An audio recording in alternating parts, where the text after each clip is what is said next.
The United States is one of the world's largest agricultural producers and exporters. With such a lucrative and heavily subsidized industry, farms require massive amounts of labor to plant, grow, harvest, grade, pack, and ship the tons of food produced. But as the overall standard of life has gone up in the United States, its citizens have become increasingly reticent to work in the fields for such little pay. So who's doing the work? Well, that's where migrant workers come in. Starting around World War II, the U.S. implemented the Bracero program, which authorized the importation of nearly 5 million temporary workers from Mexico to support the agriculture industry. Since then, the heavy flow of migrant workers has kept U.S. farms viable, although at a severe cost to the workers themselves. Every year, as many as 3 million people come to the U.S., fleeing an unstable economic and political situation back home.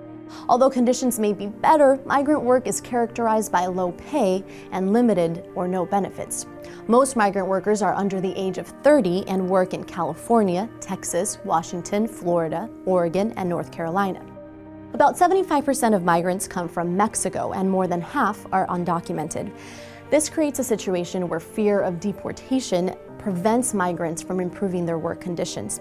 Famed labor rights activist Cesar Chavez made a name championing this struggle. Many countries are party to a United Nations Convention which reaffirms the human rights of migrant workers and their families. However, as one of the biggest consumers of foreign labor, the U.S. has avoided ratifying the convention.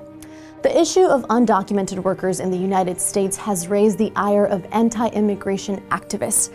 But the often repeated idea that, quote, they're taking our jobs has repeatedly been disproven. In fact, when Georgia passed an anti-immigration bill forcing thousands of workers to flee the state, their agricultural sector nearly collapsed, potentially losing as much as $1 billion. The largest wave of immigration occurred during the country's lowest rate of unemployment, and studies have shown immigration actually creates more jobs and strengthens the economy. The most effective solutions are based in labor rights reform and guaranteeing higher wages and work conditions. Because without migrant workers making up the backbone of the agricultural industry, America has little chance of maintaining its agro-dominance. America's struggle with migrant workers is nothing new. To learn how in the Great Depression, images of the poor were once used as propaganda, check out this fascinating video from Seeker Stories. Photographers and filmmakers were sent in to document the plight of all these struggling Americans.